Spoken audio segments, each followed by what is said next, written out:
everybody, and thank you for joining me. I'm Richard Olberger, clinical psychologist, and you've joined the Richard Listens show. Thank you again for another exciting and informational episode. Today we will be featuring Madison Harris, who's an occupational therapist working with adolescent and adult lifestyle interventions to improve everyday functioning. She works with UCLA's Brain Sport program, and she also helps with Operation Mend, helping West LA veterans as well. Her aim is to get clients to develop healthy routines, establish independence, and lead meaningful and active lives, and help them return to work and play. Dr. Harris helps clients with high-level athletes return after injury, including with epilepsy, concussion, stroke, spinal cord injuries. She's passionate about helping clients, and she helps them adapt to significant life events such as moving to college, finding jobs, and retiring from a sport or long-term career. It's my pleasure to welcome Dr. Madison Harris. I'm Richard Olberger. Thanks again to our sponsors, Injitsu and Impact Dental Designs. Again, check me out on Instagram at Richard Listens and visit my patreon.com/Richard Listens page. Without further ado, Madison Harris. Hi, it's great to be here. Thank you so much, and I'm so excited we finally got to collaborating. We are true definition of quarantine friends, introduced over Zoom, recording on Zoom, and making future plans on how to help the world in the same medium. Exactly. So, how are things going for you post-quarantine, or are you, with brain health and UCLA, are you guys able still to see patients, or is most things being done at a distance still? Yeah, all of my practice actually is still at a distance through UCLA. And so have transitioned my whole practice over there to telemedicine and been seeing a lot of patients through that platform, which has been really interesting to adapt to. I would say even with quarantine, we had even more patients needing OT services because of that transition to not being in school anymore, not seeing peers, or not being at work and having kids running around, and not being able to prioritize work and teaching the kids and all of that. So I've definitely been working a lot more since moving to telemedicine, surprisingly. Now, you're a former athlete. I want to get into that, and you have a lot of hats you wear, including building your own private practice, correct? Preferred Therapy and Associates, is that right? Correct. Preferred, Yeah. yes. But yeah, I tell people a little bit. They always ask me when I mention you might need an OT referral. The little bit of the beginner's version of what's occupational therapy and how does it tie in to people that are, like you mentioned, they're just needing some help at home or post-career, things like that. Absolutely. So the way that I describe occupational therapy is that OTs help people do all of the things that they want to do and they need to do in their daily lives. So that's the not so fun stuff like going to school or work and doing chores and taking care of the house, to the fun stuff like seeing friends and exercising and playing sports. So my role as an OT in the clinics that I work in is a little bit different than a more traditional OT who may be working on fine motor and sensory needs and other needs in this population. My program is centered around more executive functioning strategies, routine building, help with independence and transition. So transitioning to college, out of sports, into retirement, more focused on the change in identity and social structure and routine, and helping people adapt to those changes. And so when does someone, realize they need OT? Is it, like usually when something's going wrong or out of balance? How is the referral usually presented? Yeah, so a lot of the patients I'm seeing are athletes who have had a concussion and maybe are having a little bit more of a challenging time getting back into school or getting back into their sports. I can put them through an exercise protocol to help them feel a little more confident going back into their sports, or help them come up with graded return to play protocols that are sport specific and very specific to how they want to get back to what they were doing. In adults who have had motor vehicle accidents, it's helping them find adaptive strategies or modifications for returning to work, how to communicate that with your boss, how to slowly increase your engagement and return back to that normal routine that you were in. The way that I would look at it is, if you're having difficulties in any aspects of your life and you have goals to improve them, whether it be wanting to build a better routine to shower every day, take out the trash, and manage your finances, or returning to school, returning to play, anything that seems a little bit challenging in your everyday life is something that we can help with. Now, what sport did you play? Were you competitive in? So I was a dancer for 17 years. Wow. So is that a profession that, or a sport that you like to still focus on? Are you have an affinity for that? Yeah, I loved dancing while I was in it. I ended up stepping back from dance when I came back from studying abroad. It just felt like a good natural break in the time to enter retirement. And I danced competitively since the time I was probably 7. I was dancing 20 hours a week, 25 hours a week. And I loved it. When I was abroad, I started running. And so since coming back, I definitely do a lot more running and yoga than I do dance. But I hope one day to even go back and teach one of the wee ones classes, just to keep my foot in the door. It was always, dance was such a great outlet and a passion of mine that I would like to find my way back to someday. So who helped you transition from doing something so intensively from a young age to finding your path and calling? So that's where I came up with this whole concept of helping athletes transition out of their sport, because I had such a hard time transitioning. I was in college. I tried to transition when I was a freshman, and remove myself from the dance world, and ended up auditioning for USC's dance, one of their club sports dance teams, because I just couldn't do it. The social aspect, the identity aspect, the structured exercise and engagement and routine, those were such big parts of my life for so long. And I had such a hard time letting that go, letting the structure that dance provided my life go. And so ended up continuing on for 2 more years, and then kind of had to quit due to classes and things like that. So I navigated it on my own, but definitely not as well as I could have if I had the support in place to help me with that transition. So that's amazing. Thank you for sharing that about your journey. And who was there, if anyone, to support you in figuring out like what next, or that there could be a healthy relationship to a new sport like running? So I think a lot of my support came from my family, who was really involved in my dance career, and they transitioning out of the sport and trying to find my way. I think that it just kind of felt like a natural transition as far as transitioning from dance to running. I hated running when I was in middle school and high school, and you had to do those miles and all of that.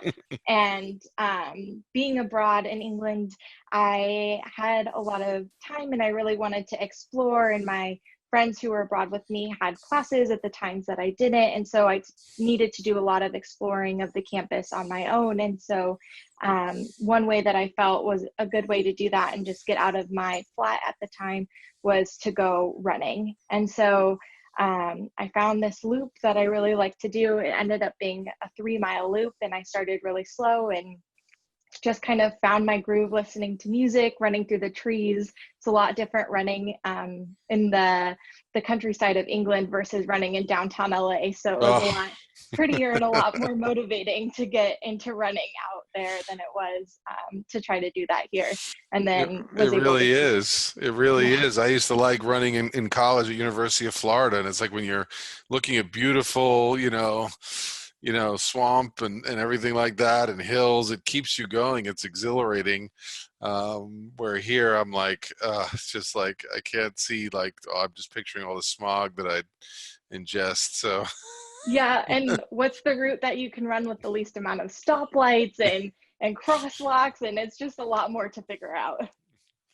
I'm sure elite runners would say I'm making excuses. So, but so you were in England for, was that part of your studies? Yeah, so I went to England. I studied at the University of Sussex. It was in Brighton, England, so south of London. And I was there for 6 months studying psychology at their university. Oh, great. So you understand the mind and the body. Yes, that was my goal. So I have a minor in psychology that I was able to finish up while I was in England, and then my major of occupational therapy as well. So tell me, I mean, you're working with so many programs right now. How do you keep it all balanced between, the Brain Sport program, Operation Mend, the West LA VA, Veterans Administration, all really worthwhile causes and organizations. How do you keep it balanced? It's definitely challenging. I use a lot of the strategies that I teach my patients on a daily basis and try to reinforce them in my own lifestyle too. Um, a lot of the programs or the people that I work with, I look at veterans as retired athletes, and then working with the retired athlete population and then the current athlete population, which we're seeing when they come in with concussions in my UCLA clinic. Um, a lot of them have so many of the same qualities that it's easy to build kind of a base program and then have the foundation overlap in all of the populations, and just finding the key areas that are unique to each population that maybe need to be addressed in a different way, or maybe need to be addressed more thoroughly in one population than the other. So really holding key to that foundation of the program, and then tailoring it to each population, and then even from there to each individual. A lot of our treatments are really individualized and client-centered, which is what we pride ourselves on. Yeah, you mentioned, and this is, common for mental skills too, the overlap between athlete and military populations. What are some of the similarities you notice? Yeah, so working with the Operation Men group at UCLA has been such a great opportunity, getting to know the men and women that come into our clinic and hearing about their lifestyles in the military, and then as they were transitioning out, and then now being where they are, where they're coming into the Operation Men program. And so many of them, it sounds like, were these high achieving people in their military roles. They were active, just like athletes. They have structured workouts. They have times where they need to be with a group, and times where they can be by themselves.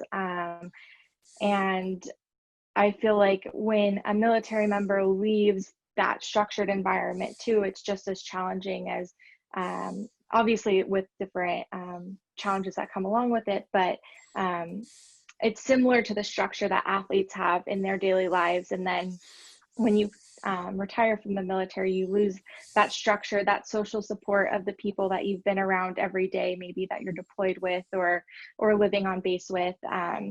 That whole dynamic changes, and your identity changes, similar to an athlete. Yeah, so this is really where your focus is with OT on retirement, is in that loss of identity.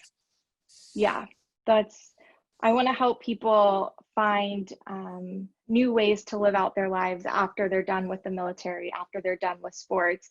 There's still so much time for them to discover things that they're interested in, or pursue ideas or careers, or projects that they always wanted to work on. So it's just finding the right footing to get some of those things started. How might you personalize something like that for an athlete, right? We talk about people who are retiring at, from early, 20s to, mid 30s. I mean, relatively very young individuals, and yet so much of your life, early life, devoted to a sport. What are some skills or transition type programs you put together for athletes?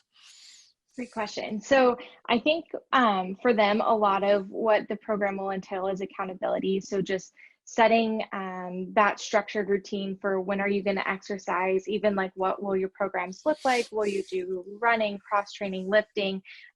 What does the breakdown of that exercise routine look like? And then having someone to check in with to hold you accountable to sticking to that routine, finding that internal motivation to go engage in those activities. I definitely am interested in exploring the individual athletes' goals. So what things are they interested in? Going back to school, pursuing a career, going back to coaching, or doing something in the sports world? And then how can we get you there? So what skills, what things do we need to do? Do we need to research colleges? Do we need to look at the college application deadlines? Or do we need to learn how to go on Indeed.com and put together a resume, and actually building that resume together and then applying for jobs, practicing interviewing skills? What are their goals, and then how are we going to get there? In all of my initial evaluations, we start with going through a list of different categories where the client can set their own goals and establish what things they want to work on. And that's what I go off of. Whatever they really drive the sessions, it's whatever they want to do.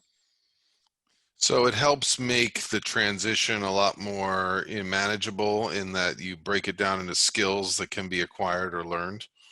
Yeah, I think that's the key to is breaking it down piece by piece. How are we going to get there? And then what are the different steps to get there successfully? If we fall back, what did we do wrong? What was the barrier to this? How can we get around that barrier and be successful the next time that we try? Mm. And a lot has come up now, whether it be, a sport that I'm spending the most time around these days, which is soccer, or working with fighters.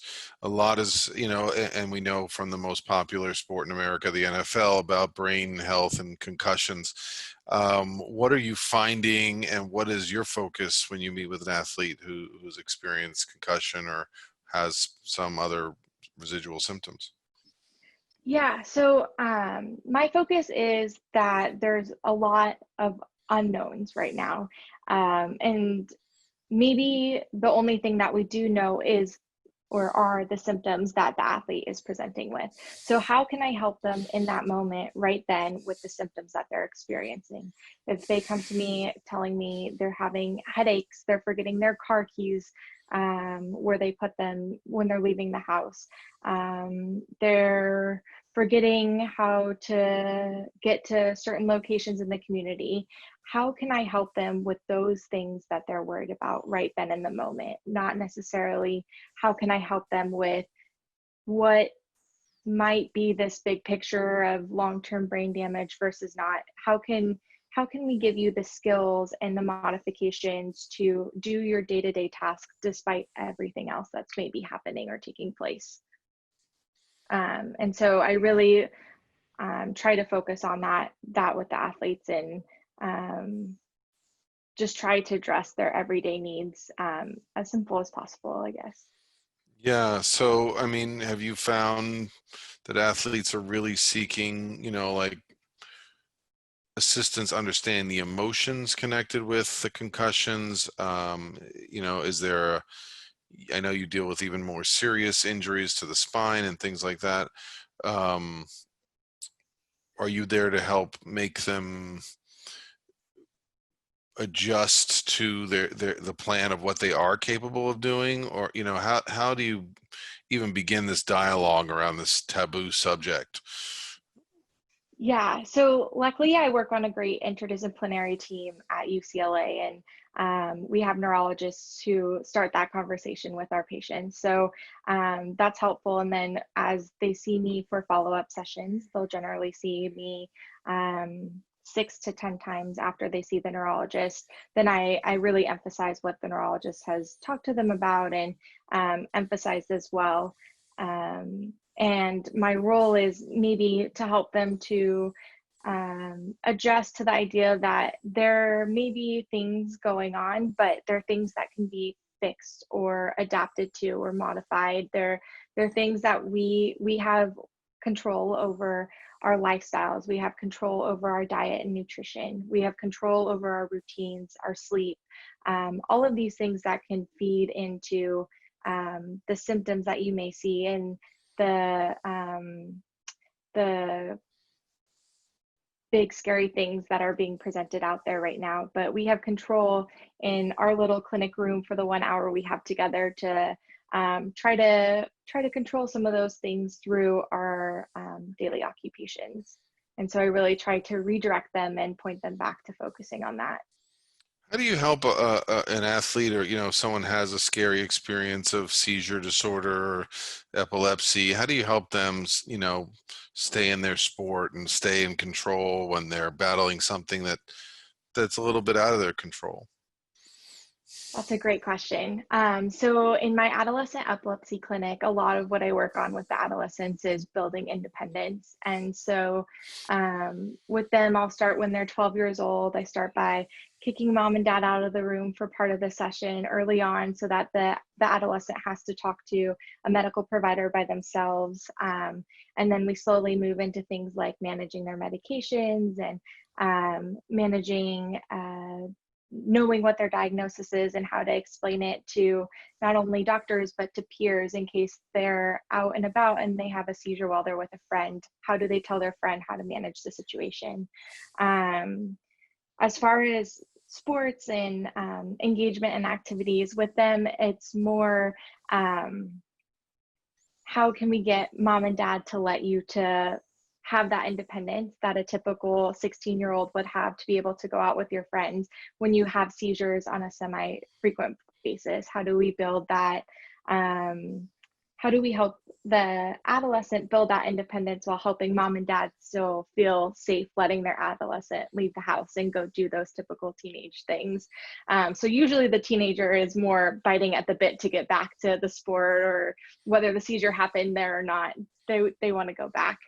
In the concussion clinic, if we see a kiddo who maybe has more symptoms of anxiety or depression or things like that, especially around going back to sport, we'll generally do more graded exercise, graded exposures with them. So we'll get them on an exercise bike. We put them through a 6-week protocol to help them recondition themselves and feel comfortable going back to their sport. Maybe they associate getting a headache with a concussion. So every time they have a headache, they think they're getting another concussion. So it's really helping them break that mind connection that they've made, that headache equals concussion, and knowing that maybe I have a headache because I didn't drink enough water today, or because I didn't eat a snack before going to practice today. So exposing them to having that headache in a safe environment where we can kind of detach those things. And I work really closely with our neuropsychologists on doing that. It's amazing the function on team, and that the parallels to working in an athletic environment that you maintain. I want to hear more about your private practice and the direction you're going. But tell me, what was the main, what did you really gain, when you were this athlete transitioning out? What were some of the messages or skills that really helped you focus on putting one foot in front of the other and beginning anew? So I think some of the big things that helped me were around the same time I really found my niche in college. I found a group that I could hang out with on a frequent basis, who I was able to reach out to if I needed like an emotional outlet of someone to talk to.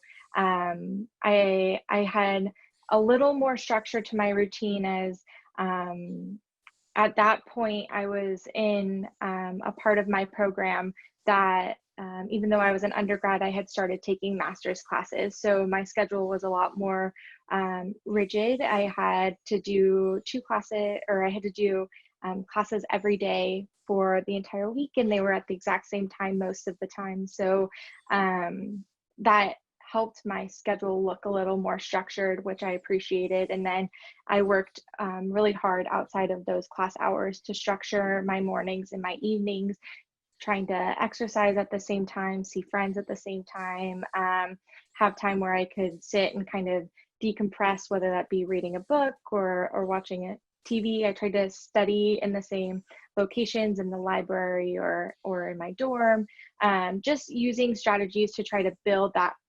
consistency that I felt like I needed in my life, even though it wasn't necessarily provided by the external environment.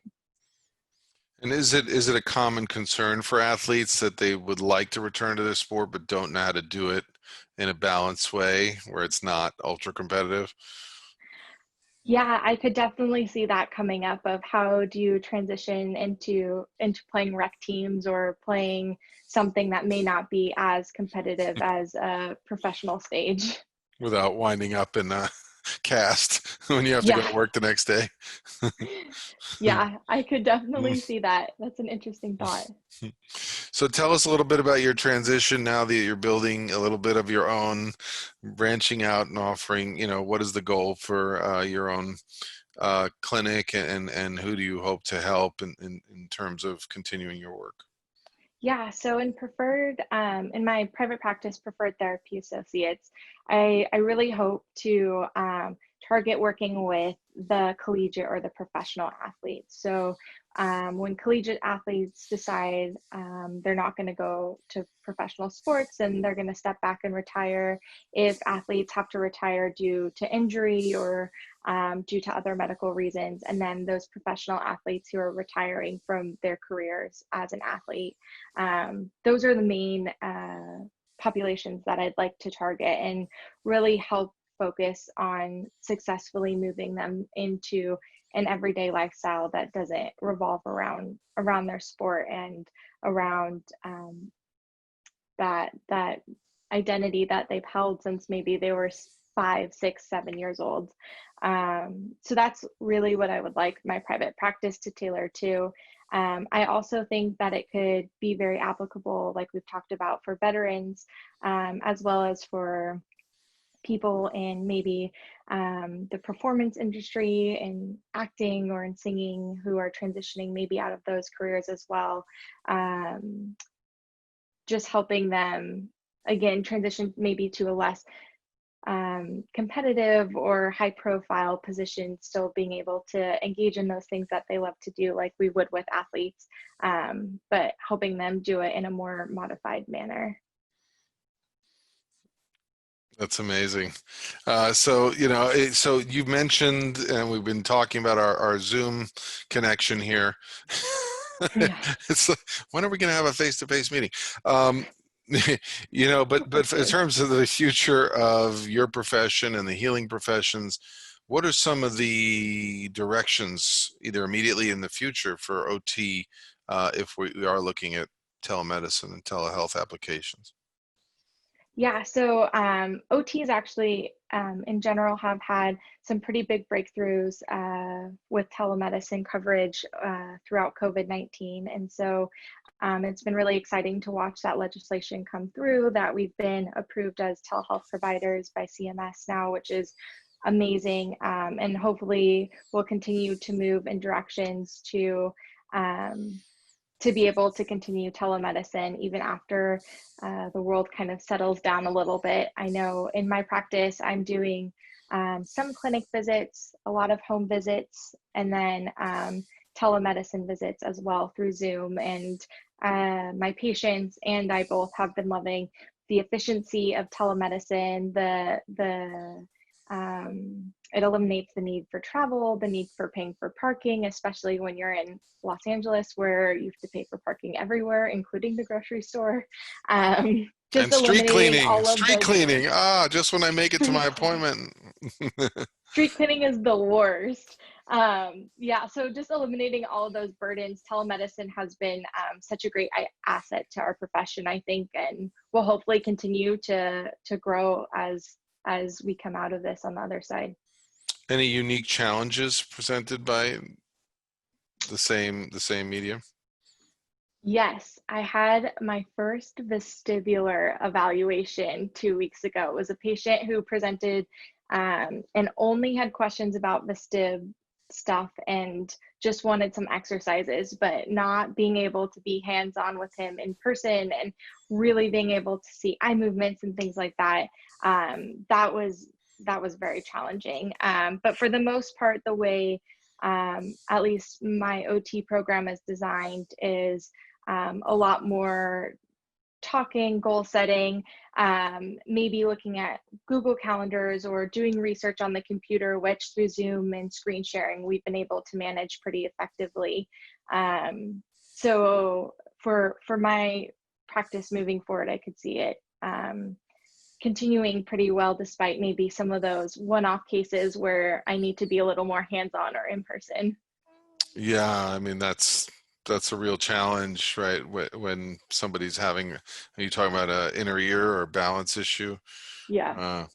Yeah. So what are the you're right by UCLA, or you're on a, what are the applications for sport on the major college campus and for athletes, with concussions and things of that nature? So we are able to see the UCLA athletes in our clinic, and so I'm able to catch them when they come in there. And then slowly but surely, as these programs have gotten up and running, we've started to talk about ways where we could integrate maybe some of this transition either for freshman athletes or for senior athletes who are going into graduation, starting to implement some of that there. So it's very slowly in the works, but I hope one day that it comes to fruition as we push forward. Kind of a mandatory exit interview for athletes or something? Yeah, I think it'd be really interesting, even offered as a elective class or something like that for the athlete population. I know at USC, all freshmen are now mandated to take, they have a mandatory occupational therapy class that they have to take as freshmen. And it is kind of centered around more broadly for the general population, but that transition, those life skills, those moving away from mom and dad, how to be successful in college. And so I think designing something like that, a little more tailored specifically to athletes, would be very interesting. It's incredible, all the applications. And so how about on a lighter note, how have you been enjoying the quarantine? What's one thing you've been doing for fun, and maybe one show you've binged or movie? Oh, Schitt's Creek is the absolute funniest show I've watched in a long time. I think we watched that show way too fast, but it was just so funny and lighthearted. It was great. And then on a more personal note, I had knee surgery in September, and just like I help my patients every day, it was really hard to get back into that routine of exercising. And when I felt knee pain, it was, am I causing more damage? Should I stop exercising? So I found that working with my clients and really encouraging them, especially during this quarantine, to like start building the routines that they want when they come out of this, since they have a little more time to build in those good habits and those good occupations like exercising and things like that, meditating. I took my own advice and finally got back to running and did a 5K for the first time last week, so it's September. And so Wow, that felt very congratulations. exciting. Thanks. So yeah, so break that down for me. Was that like, would you start doing like a half a mile and seeing if it hurt? Like, how did you navigate the whole pain, frustration tolerance? Yeah, so I kept feeling like a popping sensation in my knee. And so I worked with my physical therapist and my surgeon and talked through it a lot with them and made sure that it wasn't a sign that I was re-injuring anything or that I was going to come out on the other side of a run, needing more medical attention or another surgery, and really got reassurance from them. And then as I was going through the run and I would feel that popping, I'd say, okay, when you get home, you're going to stretch, but let's go a little bit more and see how it feels. And then I'd get past a certain point and it'd feel a little bit better. And so the next time I'd go out, I'd push a little bit farther. It's hard to take your own advice, but what I always tell my patients is you want to get off the bike feeling like you can get on the next day. So you don't ever want to push too hard that you take yourself out for 4 or 5 days. You want to end when it's feeling a little bit easy so that you can go back out the next day and feel successful again. And so I really tried. it's a really important message, right? Because in my discussions on some of my podcasts, right, to be a lead athlete, you kind of have this gear that goes extra all the time. So learning this new gear on your 10-speed that says downshift. Yes, it's okay to end when you're not drenched in sweat, when you're just a little sweaty, your heart rate's up, like you're feeling like you got an okay workout, but not great. It's much better than ending with a terrible migraine and then you can't go back to exercise for 4 days. Yes. So I tried to tell myself that. I had friends who I told to tell me that when I was feeling frustrated, and kind of built that social network to get me through, and started really slow, which felt really unsatisfying because I too like to go as hard as I can, as fast as I can. But once I met that milestone, it felt really good. And I was like, okay, I can keep going. I can just slowly build and get back to the half marathons that I want to be running.